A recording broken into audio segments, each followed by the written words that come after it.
మనకు ముఖ్యమైనది ఏమిటి? చెప్పండి ఇక. ఏది ముఖ్యమైనది?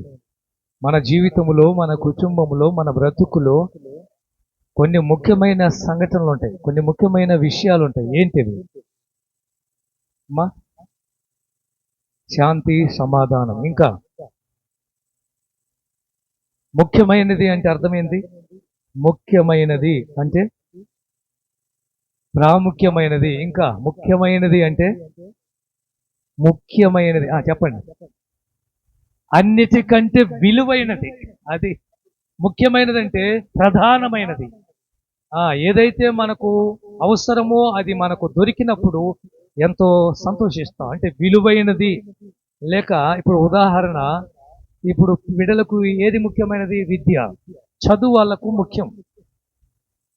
చదువుకున్నటువంటి వారికి ముఖ్యమైనది ఏంటి? చదువు అయిపోయిందండి, నెక్స్ట్ ఏంటి? జాబ్. వారికి ఒక ఉద్యోగం ముఖ్యం.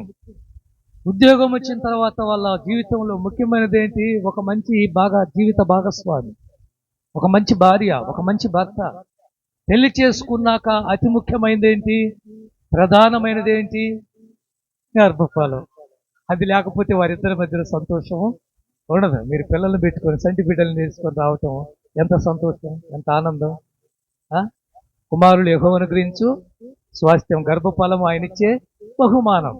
కాబట్టి గర్భఫలం పొందుకోవాలి. ముఖ్యమైనవి ఇవన్నీ మన జీవితంలో కొన్ని ముఖ్యమైనవి ఉన్నవి, ప్రధానమైనవి ఉన్నాయి. ఈరోజు బైబిల్లో మనకు ముఖ్యమైనది ఏమిటో, దేవుడి దగ్గర మనకు ముఖ్యమైనది ఏం కావాలో మనం నేర్చుకుందాం. దయచేసి బైబిల్ తీసుకోండి. పేతురు రాసిన పత్రిక, మొదటి పేతురు రాసిన పత్రిక 2వ అధ్యాయము 6వ వచనం. 2వ అధ్యాయము, పేతురు రాసిన మొదటి పత్రిక 2వ అధ్యాయం 6వ వచనం. ఎలయనగా ఇదిగో ముఖ్యమును ఏర్పరచబడినదియు అమూల్యమునగు మూలరాతిని సియోనులో స్థాపించి ఉన్నాను, ఆయన యందు విశ్వాసముంచు వాడు ఎంత మాత్రము సిగ్గుపడడు అను మాట లేఖనమందు వ్రాయబడి ఉన్నది. అదంతా మనకొద్దు. ముఖ్యమును అండర్లైన్ చేసుకోండి. ముఖ్యమును. 137వ కీర్తన 6వ వచనం కూడా చదవండి. 137వ కీర్తన 6వ వచనం. 137వ కీర్తన 6వ వచనం.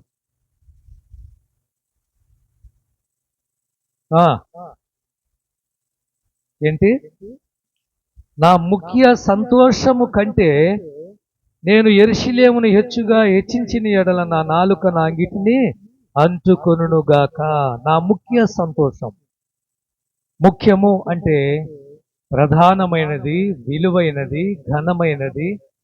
మనకు కావలసినది ఏదైనా దొరికినప్పుడు, ఉద్యోగము, చదువు, మన జీవితంలో అనుకున్నది జరిగినప్పుడు ఇది ముఖ్యమైనది దేవుడు నాకు ఇచ్చాడని చెప్పుకుంటారు. ప్రియమైన దేవుని బిడ్డలారా, ఆ రోజు సొలొమోను రాజు చిన్నవాడిగా ఉన్నప్పుడే రాజుగా పట్టాభిషేకం అయిపోయింది. బాలుడిని అంటాడు. అంటే ఇంచుమించు 15, 16, 17 సంవత్సరాలు ప్రాయములో ఉన్నాడు. ఈ వయసులోనే రాజుగా పట్టాభిషేకం అయిన తర్వాత ఆయన వెళ్ళి గిబియోను అనే ప్రాంతంలో 1000 మార్లు ప్రార్థన చేశాడు. ఎన్ని మార్లు? మీరు నమ్మరా? 1000 మార్లు ప్రార్థన చేసినట్టు లేదా బైబిల్లో ఉంది. ఎట్లా 1000 మార్లు బలిపీఠం కట్టాడంటే, 1000 మార్లు బలి అర్పించాడంటే 1000 సార్లు ప్రార్థన చేశాడు అని అర్థం.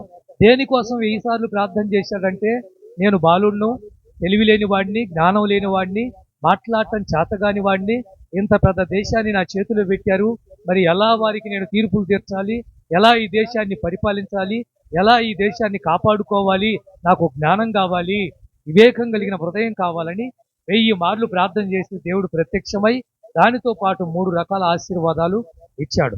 ఎక్కడ ఈయన ప్రార్థన చేసింది చదవండి. రాజుల గ్రంథం, మొదటి రాజుల గ్రంథం 3వ అధ్యాయం 4వ వచనం.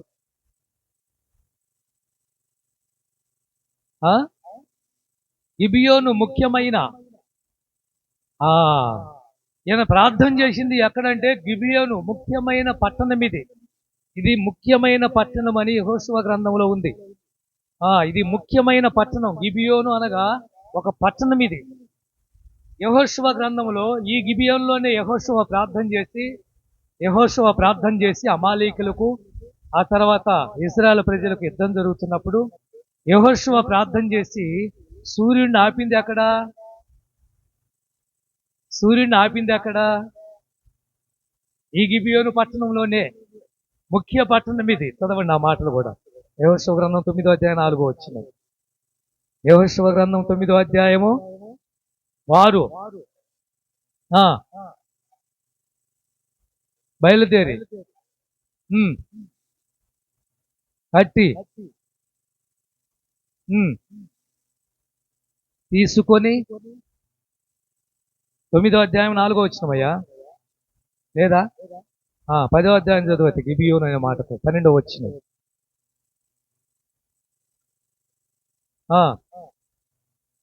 అప్పగించిన దినమున ఇనుచుండగా ప్రార్థన చేసి, సూర్యుడా ఎక్కడాగు, ఇంచుమించు సూర్యుడిని చంద్రుడిని 24 గంటలు ఒక రోజల్లా ఆపినటువంటి వాడు యెహోషువ. చాలా అద్భుతమైన ప్రార్థన పరుడు. అందుకే మోషే ప్రార్థించగా మన్నా కురిసింది, యెహోషువ ప్రార్థించగా ఆగిపోయారండి. కాబట్టి ముఖ్యమైనది ఏమిటో మీకు చూపించబోతున్నాడు ప్రియమైన దేవుని బిడ్డలారా. బైబిల్లో మీకా గ్రంథం అంటాడు, ముఖ్యమైన స్నేహితులు నమ్మొద్దు అంటాడు. ముఖ్య స్నేహితులు ఉన్నారా మీకు అండి? అంటే ఏమంటారు వాళ్ళను? ముఖ్య స్నేహితులను ఏమంటాం మనం ఇంగ్లీష్లో? ఏమంటాం? బెస్ట్ ఫ్రెండ్ అండి. నాకు బెస్ట్ ఫ్రెండ్ అంటే నాకు ముఖ్యమైన వాడు, నా కోసం ఏదైనా చేస్తాడు, నేను ఎక్కడికి రమ్మన్నా వస్తాడు, నాకు ఆపద వచ్చిందంటే ముందుండేది నా బెస్ట్ ఫ్రెండే, నా కోసం వీలైతే ప్రాణం కూడా ఇస్తారంటావా? మీకా గ్రంథం 7వ అధ్యాయం 5వ వచనం. మీకా గ్రంథం 7వ అధ్యాయం 5వ వచనం.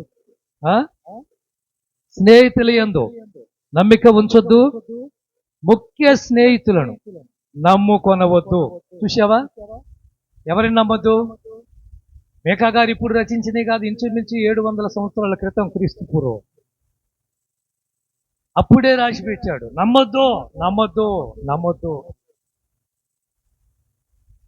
అయితే బైబిల్ ఏం సెలవిస్తుంది? ప్రేమ అన్నిటినీ నమ్మును. ఈరోజు అమ్మాయిలు ఎందుకు మోసపోతున్నారు? ప్రేమ నమ్ముతుంది. ఆ రోజు కొర్నేలు 10వ అధ్యాయం అపోస్తుల కార్యాలు కొర్నేలు గారు, ఈయన భక్తిపరుడట, ఇంటి వారందరితో దేవుని యందు భయభక్తులు కలిగి ప్రార్థన చేసేవాడట. 3 గంటల సమయంలో దేవదూత ప్రత్యక్షమయ్యాడట.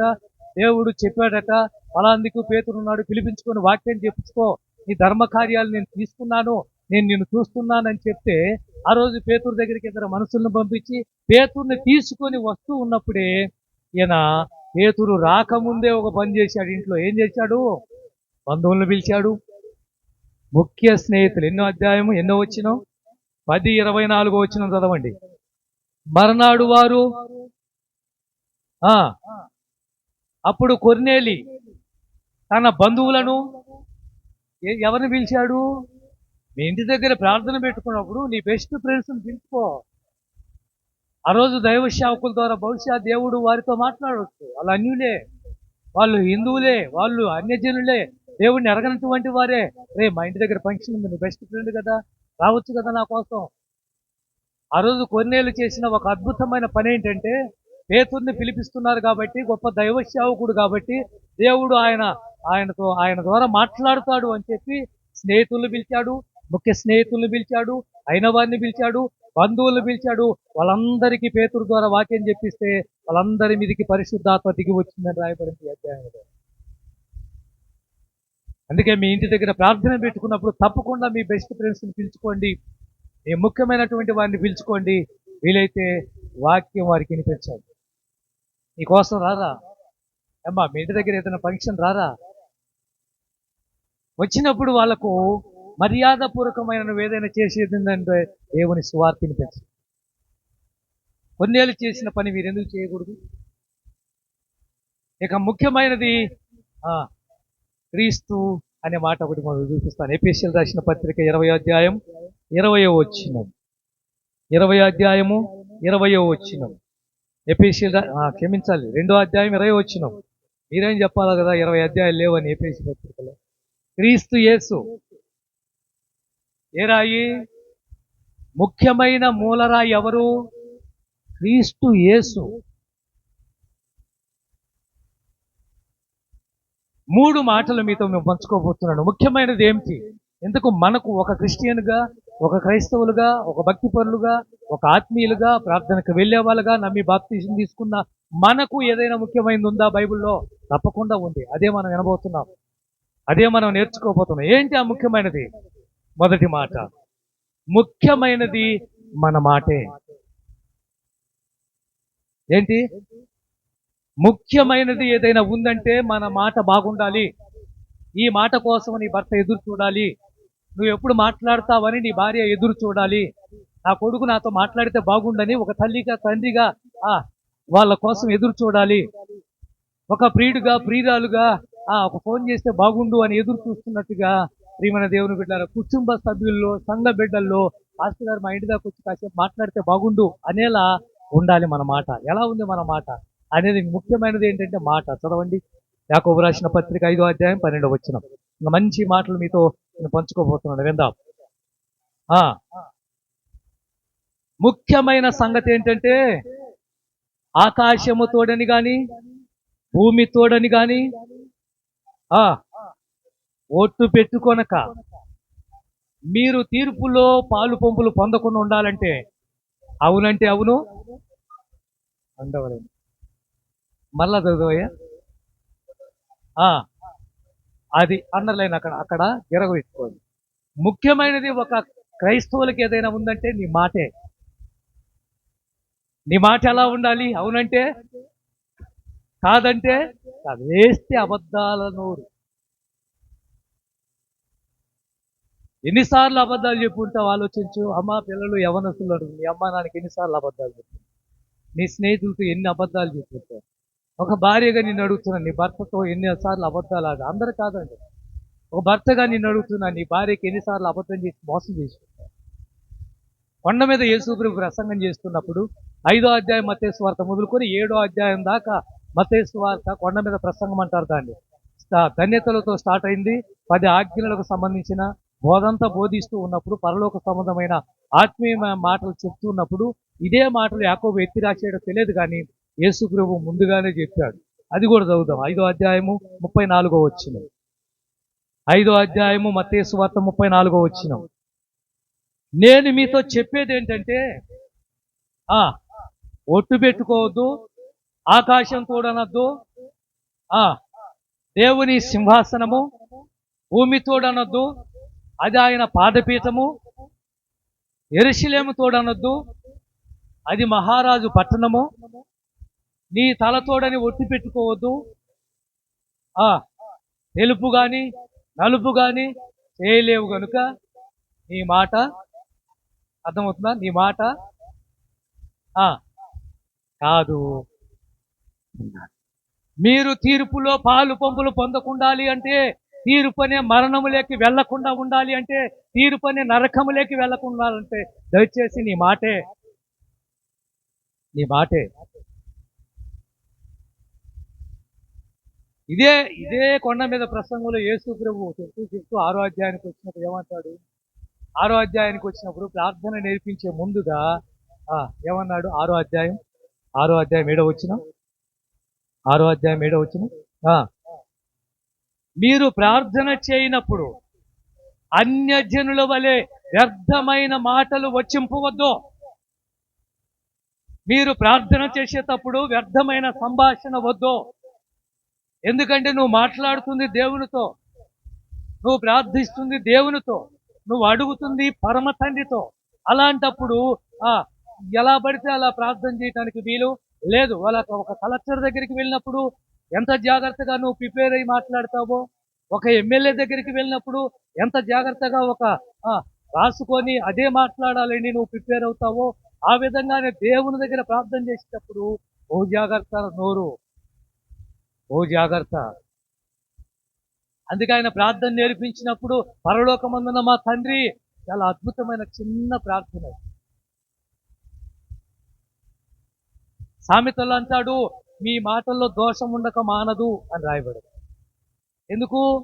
ఎప్పుడు దోషం ఉంటుంది? ఎప్పుడు దోషం ఉండేది? విస్తారంగా మాట్లాడుట వలన, విస్తారముగా అంటే కొంతమంది ఇంక ఆగదు, లాగుతానే ఉంటారు, లాగుతానే ఉంటారు, లాగుతానే ఉంటారు. నువ్వు ఎప్పుడైతే విస్తారంగా మాట్లాడుతావో తప్పకుండా దోషము ఉండక మానదో. అయితే మత్తయి సువార్తలో యేసు ప్రభువు చెప్పిన ఇంకొక మాట కూడా మీకు చూపిస్తాను. అది కూడా చూద్దాం. 12వ అధ్యాయానికి వెళ్ళండి, 36వ వచనం.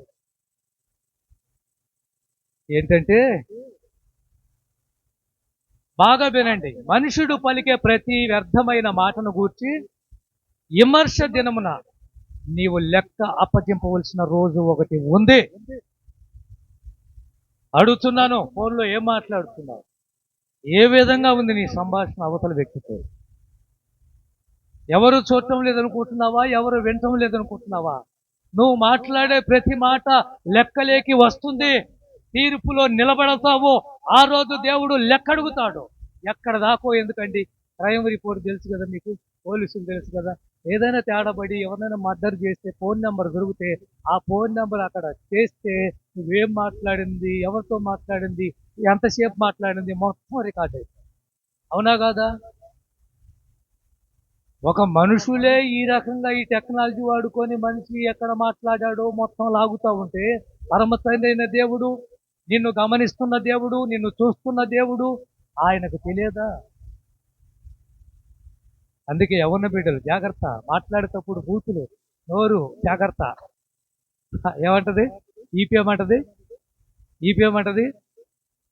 జాగ్రత్త, జాగ్రత్త. నీకేం మాట్లాడతావు? ఎవరు ఈపొచ్చి భార్యలు ఎక్కువ భార్యలేగా పాపం దెబ్బలు తినేది. ఏమంటది? నీకు దండం పెడతాను, నువ్వు మాట్లాడొద్దు, నోరు అదుపు చేసుకో. వింటదా? ఏదో ఒకటి మాట్లాడి అంతే. ఈపు విమానం మోత మధ్య మాట తీరు, అపవిత్రమైన మాటలని బైబిల్లో రాయదు, మోసం చేసే మాటలని బైబిల్లో రాదు, అబద్ధికులని బైబిల్లో రాయదు. ఇవన్నీ చూపించే టైం నాకు లేదు కాదు, చెప్తున్నాను. నీ మాట ఎలా ఉండాలంటే ఉప్పు వేసినట్లుగా. ఎలా ఉండాలి ఇతరులకు? ఉప్పు ఎంత రుచికరంగా ఉంటుంది? ఉప్పు లేకపోతే మనం పప్పు తింటామా? ఉప్పు లేకపోతే మనం చికెన్ తింటామా? ఉప్పు లేకపోతే మనం పచ్చడి తింటామా? ఉప్పు లేకుండా నేను తింటాను అన్నవారు ఎవరైనా ఉంటే ఇక బీపీ, షుగర్ వల్ల దేని వల్ల ఉప్పు లేని పప్పు కూడే. కానీ ఉప్పు లేకపోతే నాలుగు రుచి. ఉప్పు ఏ విధంగా అన్ని కూరల్లో రుచికరాన్ని ఇస్తుందో నీ మాట తీరు ఆ విధంగా ఉండాలి. ముఖ్యమైనది ఏంటంటే నీ మాటే. నీ కుటుంబాన్ని కూల్చాలి అన్నా, నీ ఇల్లు బాగు చేసుకోవాలి అన్నా, నీ భర్త నీతో కలిసి ఉండాలన్నా, నీ భార్య నీతో సంతోషంగా ఉండాలన్నా, నీ పిల్లలు నీతో నడవాలి అన్నా నీ మాటే కారణం.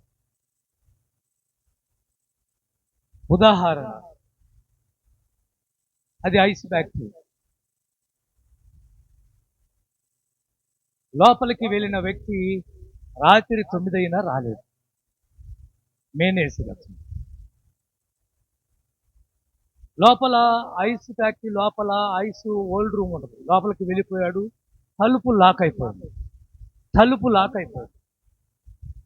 6 గంటలకు వెళ్ళవలసిన వాడు రాలేదు, లోపలే ఉండిపోయాడు. ఐస్ గడ్డ కట్టిపోయింది, ఉక్కిరి బుక్కిరి అయిపోతున్నాడు, చచ్చిపోయే పరిస్థితిలో వచ్చాడు. ఈలోపు సెక్యూరిటీ గార్డు, వాచ్మెన్ వచ్చి ఆ లాక్ ఎలా చేశాడో తెలియదు కానీ లోపలికి వచ్చాడు. ఈ వ్యక్తిని బయటికి తీసుకుని వెళ్ళాడు. వెంటనే మంట వేశాడు, కదా వేడి తగిలేలా చేశాడు, ఆయన బ్రతికించాడు. సమయం 10-10:30 రాత్రి. కోలుకొని చిన్నగా లేచి ఆ మేనేజర్ అంటున్నాడు, నేను లోపల ఉన్నానని నీకు ఎవరు చెప్పారు? సెక్యూరిటీ గార్డ్ని అడుగుతున్నాడు. నీకు ఎవరు చెప్పారు నేను లోపల ఉన్నానని? అలాంటి నాకెవరు చెప్ప. మరి ఎలా వచ్చావు అంటే అంటున్నాడు, సార్ ఈ ఫ్యాక్టరీలో నీకంటే గొప్ప వాళ్ళు పనిచేసే వాళ్ళు ఉన్నారు, నీకంటే తక్కువ వాళ్ళు ఉన్నారు, ఎంతోమంది వస్తుంటారు పోతుంటారు, కానీ అందరిలో నన్ను గుర్తుపెట్టుకుంది మీరే సార్. అది ఎలా? ఉదయాన్నే వెళ్తూనే నమస్తే అంటారు. 9 గంటలకు ఆయన ఆఫీస్కి వచ్చేటప్పుడట మేనేజరు నమస్తే అంటాడు. మళ్ళా సాయంకాలం 5:30, 6 గంటలకు వెళ్ళేటప్పుడు బాయ్ చెప్తావు, సియో చెప్తావు, వెళ్తావు సార్. ఈ విధంగా రోజు నువ్వు నాతో మాట్లాడి వెళ్ళేవాడివి. ఈ రోజు 6 అయిపోయింది, నువ్వు రాలా. 7 అయిపోయింది, నువ్వు రాలా. ఏమయ్యాడు అని చెప్పేసి ఆలోచించి చూస్తే రూమ్ ఏమైంది, లాక్ అయిపోయింది. వెంటనే పగలగొట్టేశాను, నువ్వు లోపలికి వచ్చేసాను, నిన్ను బయటికి తెచ్చేస్తా. ఇప్పుడు చెప్పండి, ఆ మేనేజర్ని బతికించింది ఎవరు? సెక్యూరిటీ గార్డా? అనే మాట. మాట ఏం పోయిందండి? నువ్వు గొప్ప స్థాయిలో ఉన్నప్పటికీ ఆ దీనస్థితిలో ఉన్న వాళ్ళని పలకరించడానికి ఏమైంది? వాడితో నేను పలికేదేంటి? వాడెంత, వాడు ఆపుతాడు. నేనేంది, నా వాదా ఏంది, నా పలుకుబడేంది? ఆ రోజు పలకరించిన ఒక మాట, ఏం పలకరించాడు? నమస్తే అంటాడు. సెక్యూరిటీ గార్డుకి మేనేజర్ నమస్తే. వెళ్ళేటప్పుడు, సాయంకాలం వెళ్ళేటప్పుడు బాయ్ అని చెప్తాడు, వెళ్తాడు. ఇది ఆయన ప్రాణాన్ని. అందుకే ఏబు గ్రంథంలో అంటాడు, మీ మాటలు ఆదరించేటట్టు లేవు, మీ మాటలు నన్ను బలపరిచే విధంగా లేవు. నేను ఎప్పుడు ఎవరిని ఈ విధంగా హీనంగా మాట్లాడాలా. ముఖ్య స్నేహితులుగా ఉన్న మీరు మాత్రము నన్ను బలహీనపరుస్తున్నారు మాటల ద్వారా. కత్తిపోటు మాటలు అంటారు. ఏ మాటలు? వీళ్ళను కత్తితో పొడవాల్సిన పనిగా. ఒక్కొక్క భార్య అంతే, పొడిచి పడేసిద్ది అంతే, పుండు మీద కారం లాంటి మాటలు. దయచేసి ముఖ్యమైనది ఏదైనా ఉందంటే మాటే. బాగా మాట్లాడటం నేర్చుకోండి. వీలైతే ప్రాక్టీస్ చేయండి. ఎలా మాట్లాడాలి, ఫ్రెండ్స్తో ఎలా మాట్లాడాలి, అమ్మా నాన్నతో ఎలా మాట్లాడాలి, భర్తతో ఎలా మాట్లాడాలి, భార్యతో ఎలా మాట్లాడాలి, తల్లిదండ్రులతో ఎలా మాట్లాడాలో నేర్చుకో. తప్పేముంది? నెంబర్ 2, రెండోది ముఖ్యమైనది మన హృదయమే. ఏంటి ముఖ్యమైనది? హృదయమే. చదవండి సామెతల గ్రంథము 4:23. నీ హృదయములో నుండి జీవదారులు బయలుదేరును. కాబట్టి అన్నిటికంటే ముఖ్యంగా, అండర్లైన్ చేసుకోండి, అన్నిటికంటే ముఖ్యంగా నీ హృదయాన్ని ఏం చేసుకోవాలి? కాపాడుకో. ఒకటి ముఖ్యమైనది నోటి మాట బాగుంటే ఊరు బాగుండాలి, ఆ మనుషులు బాగుండాలి అనేది కాదు. నీ నోరు బాగుంటే ఊరు బాగుంటుంది. నీ నోరు మంచిదైతే మనుషులు కూడా మంచి వాళ్ళగానే ఉంటారు. నీ నోరు చెడ్డదైతే ఎక్కడ నువ్వు నివసించలేవు, ఎంత మంచి వాళ్ళ మధ్య కూడా నువ్వు ఉండలేవు. నెంబర్ 2, రెండోది, అన్నిటికంటే ముఖ్యమైనది ఏదైనా ఉందంటే మనిషి జీవితంలో అది హృదయమే. ఈ హృదయము సరిలేనప్పుడు, ఈ హృదయము పరిశుద్ధంగా లేనప్పుడు, ఈ హృదయంలో దురాలోచనలు ఉన్నప్పుడు, ఈ హృదయంలో అపవిత్రమైన కార్యాలు ఉన్నప్పుడు నీ జీవితంలో ఆనందించలేవు. సామెతలు మళ్ళా చదివిస్తా, 4:23. కింద మాట చదువమ్మా. బయలుదేరును. కాబట్టి అన్నిటికంటే ముఖ్యంగా నీ హృదయమును కాపాడుకో, భద్రంగా కాపాడుకో. హృదయం గురించి మీరు వినాలంటే మన యూట్యూబ్ ఛానల్లో, యేసు నడిపించే మినిస్ట్రీలో హృదయం గురించి ఇంచుమించు 4-5 మాటలు నేను మాట్లాడుంటాను. 5-7 పార్టుల దాకా మీకు చెప్పుకుంటాను. ప్రతి ఆదివారం ఈవినింగ్ 7 గంటలకు హృదయం గురించే మాట్లాడాను. ఆ వాక్యాలను వినండి. ప్రతి మాటలో హృదయం ఎలా ఉండాలి. ఇర్మియా గారు రాస్తారు 17వ అధ్యాయంలో 9వ వచనంలో, హృదయం అన్నిటికంటే, చెప్పండి, అంతటితో ఆగిందా? అది ఏమండి, ఘోరమైన వ్యాధి కలిగింది హృదయం. చాలా మోసం చేసిద్ది, జాగ్రత్త. నిన్ను మాయ చేసి పడేసిద్ది, జాగ్రత్త. నిన్ను. అందుకే ఈరోజు మనుషులు ఆ గుణవతైన భార్య కావాలని కోరుకుంటున్నారు, కానీ పైన అందంగా ఉండాలి, హైట్గా ఉండాలి, చక్కగా ఉండాలి, జుట్టు ఉండాలి, అది ఉండాలి, ఇది ఉండాలని మోసపోతున్న వాళ్ళు లేరా? హృదయంలో ఏముందో వీడికి తెలియదు, ఆ మనసులో ఏముందో తెలియదు. అందంగా ఉంది తెచ్చి పెట్టుకుంటున్నాడు, 3-4 ముచ్చట అయిపోయింది.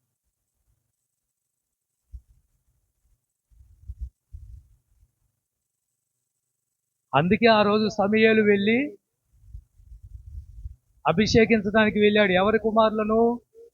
యోషియా కుమారులను. వెళ్ళగానే యోషియా తీసుకొని వచ్చాడయ్యా, మీ ఓడిని రాజుగా చేయమని దేవుడు పంపించాడు అనగానే 7 మందిని తీసుకొచ్చి ముందు నిలబెట్టాడు. ఎంతమందిని? యోషియా ఏం చేశాడు? అవునా, రాజుగా చేయబోతున్నా, అయితే ఇదిగో చూడు అన్నాడు. పెద్దవాడిని చూడగానే సమూయేలుకి ఏమనిపించింది? వీడే అబ్బా, ఎంత బాగున్నాడు, ఎంత ఎర్రగా ఉన్నాడు, ఎంత అందంగా ఉన్నాడు అనుకున్నాడు. దేవుడు ఏమన్నాడు? చదవండి సమూయేలు గ్రంథం 16వ అధ్యాయం 7వ వచ్చిన మొదటి సమూయేలు. బాగా మళ్ళా చదువు, గట్టిగా చదువు. అయితే యెహోవా, ఇడ్లీ తిని రాలేదా? చదువు చదువు. అయితే యెహోవా సమూయేలుతో ఇలాగూ సెలవిచ్చెను, అతని రూపమును అతని ఎత్తును లక్ష్య పెట్టొద్దు. మనుషులు లక్ష్య పెట్టు వాటిని యెహోవా లక్ష్య పెట్టడు. మనుషులు పై రూపాన్ని చూస్తారు గాని యెహోవా హృదయమును లక్ష్య పెడతాడండి. దేన్ని లక్ష్య పెడతాడు? హృదయాన్ని లక్ష్య పెడతాడు. నువ్వేమిటో, నీ బ్రతికేమిటో తెలుసుకోవాలి అనుకుంటే దేవుడు మాత్రమే, మనుషుల వల్ల కాదు. ఆ రోజు సమూయేలు అనుకున్నాడు, ఏనే రాజు, పెద్దవాడే రాజు, రెండో వాడే, మూడో వాడే, వీళ్ళెవ్వరు కాదు. ఎక్కడి నుంచో వచ్చాడు దావీదు, గొర్రెల కానించి తీసుకొని వచ్చారు. నేను కోరుకున్నవాడు విడే. హల్లెలూయా చెప్పండి, హల్లెలూయా. హృదయమే నీ ఆలయం క్రీస్తు. హృదయము అన్నిటికంటే మోసకరమైన. మోసపోవద్దు. అమ్మాయిలకు చెప్తున్నాను మోసపోవద్దు, అబ్బాయిలకు చెప్తున్నాను మోసపోవద్దు. పైకి బాగానే ఉంటారు, పైకి అందంగానే ఉంటారు, కలర్ఫుల్గానే ఉంటారు, ఏమంటే చక్కగానే ఉంటారు, కానీ లోపట ఎలా ఉందో నీకు తెలియదు. ఆ రోజు గారడి సిమోన్ అనేవాడు పరిగెత్తుకుంటా వచ్చి పేతురు పాదాల దగ్గర ఇంత డబ్బు పెట్టి ఆ పరిశుద్ధాత్మ అనే వరము నాకు కావాలి అని కోరుకున్నాడు. అప్పుడు పేతురు చూసింది వాడిని పైన కాదు, లోపట చూశాడు. లోపల ఎలా ఉంది? నీ హృదయము దేవుని ఎదుట సరిలేదు, సరి చేసుకో.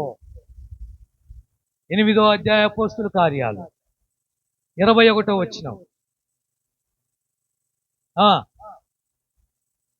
సరైనది కాదు గనుక ఈ కార్యమందు నీకు పాలు పంపులు లేవో.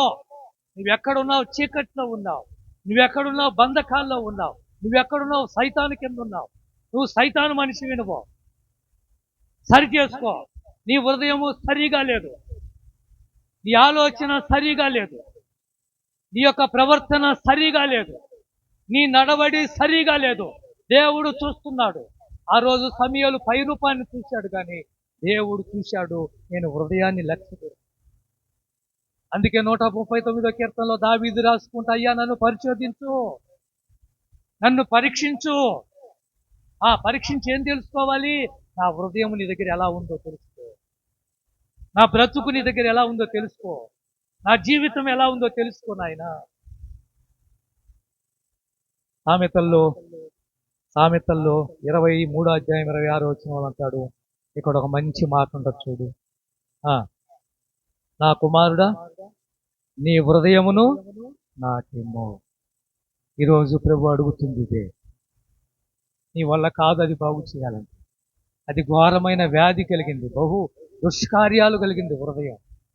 ఎలా ఆలోచించిందో నీకు తెలియదు, ఎలా దాని మైండ్ సెట్ ఉంటుందో నీకు తెలియదు. అయితే నా కుమారుడా, నీ హృదయం నాకు ఇస్తావా? నేను దాన్ని క్లీన్ చేస్తాను, దాన్ని శుభ్రం చేస్తాను, దాన్ని శుద్ధి చేస్తాను, దాన్ని పవిత్రపరుస్తాను. హృదయము దేవుని ఆలయంగా నేను మారుస్తాను. ముఖ్యమైనది రెండోది ఏమిటంటే హృదయం. ఈ హృదయంలో నుంచే 13 రకాల దయ్యాలు బయటకు వచ్చాయని మార్కు సువార్తికుడు రాసి పెట్టాడు. మూడో మాట ఇప్పుడు మీరు చెప్పండి. ఇంకా ముఖ్యమైనది ఏదో. 2 నేను చెప్పాను, 1 మీరు చెప్పండి. మూడోది 2 నేను చెప్పాను కదా, మూడోది మీరు చెప్పొచ్చు కదా. ఏది ముఖ్యమైనది? రక్షణ. ఇంకా పర్వాలేదు, ఏదైనా రక్షణ. ఇంకా చెప్పండి, ఏది చెప్పినా పర్వాలేదు, ముగిద్దాం, టైం అయిపోయింది. ముఖ్యమైనది మన జీవితంలో మొదటిది చెప్పండి. మొదటిది మాట. జాగ్రత్త. ముఖ్యమైన, చాలా పవర్ఫుల్ కలిగింది మాట. నెంబర్ 2 రెండోది హృదయం. జాగ్రత్త. ఇది పాడైపోతే బాగు చేసేవాడు లేడు, ఒక్క దేవుడే బాగు చేయాలి. నెంబర్ 3, మూడోది ముఖ్యమైనది ఏంటి? నీ దేవుడైన యెహోవాను పూర్ణ హృదయముతో, పూర్ణ ఆత్మతో, పూర్ణ శక్తితో ప్రేమించు. ఇదేగా ముఖ్యమైన ఆజ్ఞ. ఏది ముఖ్యమైనది ఏదైనా ఉందంటే చదవండి ఆ మాట. మత్తయి సువార్త 22:37 మత్తయి సువార్త 22:37. అందుకు ఆయన, నీ పూర్ణ హృదయముతోనూ, నీ పూర్ణ ఆత్మతోనూ, నీ పూర్ణ మనస్సుతోనూ నీ దేవుడైన ప్రభువుని ప్రేమింపవలనని. ఏది ఏది ముఖ్యమైంది? ఇదేనండి ముఖ్యమైంది. నీ దేవుణ్ణి ప్రేమించటమే, నీ దేవుణ్ణి ఆరాధించటమే, నీ దేవుణ్ణి కొనియాడటమే, నీ దేవుణ్ణి మహిమపరచటమే, ఆయన నామాన్ని గొప్ప చేయటం, ఇది ముఖ్యమైంది. మొన్న ఒక వీడియో చూశాను నేను. ఒక అమ్మాయి మాట్లాడుతూ ఈ రోజున స్టేజీల మీద సేవకులను చూస్తున్నాం, పాస్టర్లను చూస్తున్నాం. ఒకప్పుడు ఒక రకంగా పాస్టర్ గారు వస్తున్నారు, చప్పట్లు కొట్టి ఆహ్వానిద్దాము అంటుంటే బాగుండేది. ఇప్పుడు ఎలా ఉందంటే ఈ సేవకులు ఘనత ఎలా ఉంది, పాస్టర్ల యొక్క ఎలా ఉందంటే దేవునికి రావాల్సిన మహిమంతా వీళ్ళే పొందుకుంటున్నారు. ఒక పాస్టర్ గారు వస్తా ఉంటే, ఒక సినిమా హీరో వస్తుంటే విజిల్లేస్తారు చూడు, ఏమండి, కేకలేస్తారు చూడు, ఓ అని. ఆ విధంగా పాస్టర్లు వస్తుంటే, సేవకులు వస్తుంటే విజిల్లేయటం ఏంటి, కేకలేయటం ఏంటండి? ఆ అమ్మాయి బాధపడుతూ కన్నీళ్లు పెట్టుకొని మాట్లాడింది. అంటే నాకు రావాల్సిన ఘనత ఎవడికి ఇవ్వనని యెహోవా సెలవిచ్చాడు. నేను పొందుకోవాల్సిన ఘనత ఎవడు పొందుకోవడానికి వీల్లేదు. అది దేవునికి రావాల్సిన ఘనత. ఏమండి, తప్పులేదు, సన్మానం చేయడం తప్పులేదు, ఒక సాల్వా కప్పడం తప్పులేదు, చప్పట్లు కొట్టి పలాని పాస్టర్ గారిని ఆహ్వానిద్దాం అనడం తప్పులేదు. అప్పటికి కూడా నన్ను ఎక్కడికైనా వెళ్ళినప్పుడు పలానా దానియేలు పాస్టర్ గారు వచ్చారు, ఆయన్ను మనం చప్పట్లతో ఆహ్వానిద్దామన్నప్పుడు నేను ఒక మాట అంటాను, నా మనసంతా ప్రభువా నీకే మహిమ, నీకే ఘనత, నీకే రావాలి, నాకే మహిమ వద్దు ప్రభువా అని నా మనసులో వేదన. దేవునికి చెందవలసిన ఘనత, దేవునికి పొందుకోవలసిన మహిమ ఈరోజు మనుషులు పొందుకుంటున్నారు. ఈ పాస్టర్ని ఆ పాస్టర్ పొగట్టం, ఆ పాస్టర్ పొగట్టం తప్పులేదు, ప్రోత్సహించడం తప్పులేదు, ఎంకరేజ్ చేయటం తప్పులేదు. దేవుని కంటే గొప్ప చేయటమే ఇక్కడ.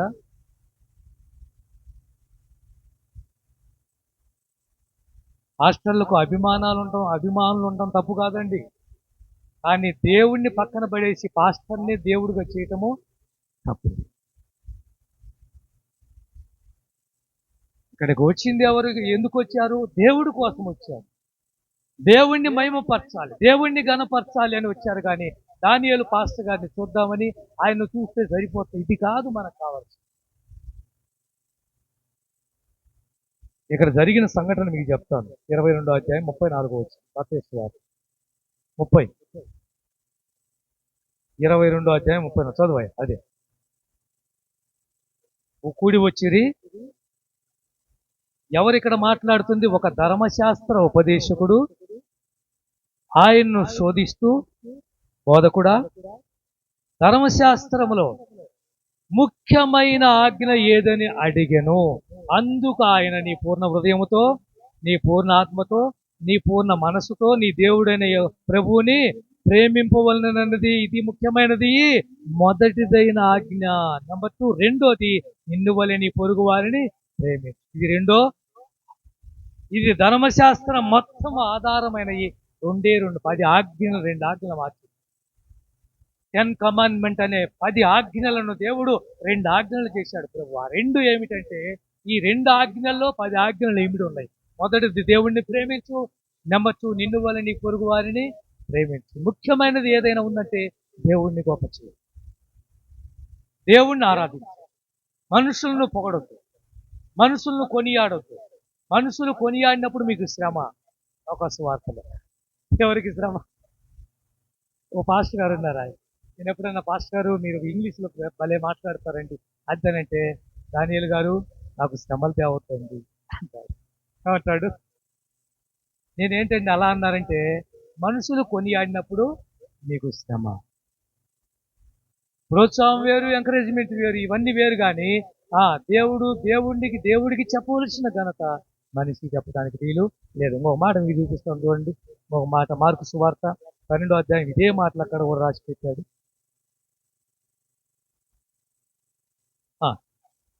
12:28 వచ్చి గ్రహించి ఆజ్ఞలన్నిటిలో ప్రధానమైనది. ఇప్పుడు అర్థమైందా? ముఖ్యమైనది అంటే ఏంటి? ప్రధానమైనది. ముఖ్యమైనది అంటే ప్రధానమైనది, విలువైనది. ఇందాక అయ్యగారు చెప్పారు. కాబట్టి దయచేసి ముఖ్యమైనవి 3 విషయాలు దేవుడు మనతో మాట్లాడాడు. ఇవన్నీ చెప్పడానికి చాలా ఉంది, కానీ ఒకటి మాట జాగ్రత్త. నీ మాటే నిన్ను కలుపుతుంది, నీ మాటే నిన్ను విడదీస్తుంది, నీ మాటే నిన్ను అందరికీ దూరం చేస్తుంది, నీ మాటే అందరికీ దగ్గర చేస్తుంది. ఎలా ఉంది నీ మాట? నెంబర్ 2, రెండోది హృదయం. దేవుని ఎదుట నీ హృదయం ఎలా ఉంది ఒక్కసారి పరీక్షించుకుంటే బాగుంటుంది. మనుషులు చూస్తున్నప్పుడు బాగానే ఉన్నావు, కానీ దేవుని దృష్టిలో పడితే నీ హృదయం ఎలా ఉంది? నెంబర్ 3, మూడోది ముఖ్యమైనది ఏదైనా ఉందంటే దేవుణ్ణి ప్రేమించు. దేవుణ్ణి ప్రేమించే వాళ్ళు సూర్యుని వలె తేజరిల్లుతారని బైబిల్ సెలవిస్తుంది. అతడు నన్ను ప్రేమిస్తున్నాడు కనుక నేను అతన్ని తప్పిస్తానని బైబిల్ సెలవిస్తుంది. ప్రేమించటము అంటే అర్థం చెప్పండి ఆఖరిగా? ఆయన మాట వినటమే ప్రేమించడం. ప్రేమించడం అంటే పొద్దుకులు ఆయన ఫోటో దగ్గర పెట్టుకొని ఏసయ్యా నువ్వు అంటే నాకు ఇష్టము అని ఇది చెప్పటం కాదు. ఇది కాదు. ఆయన ఏం చెప్పాడో వాటి ప్రకారంగా జీవితాలు కట్టుకోవటమే. ఎక్కడుంది ఆ మాట? చదవండి, ముగిద్దాం. 14వ అధ్యాయము యోహాను సువార్త. ఎన్నో వచ్చినా మీరు అండర్లైన్ చేసుకొని ఉంటారు చూడు, ఎన్నోసార్లు చెప్పుకుంటాను నేను.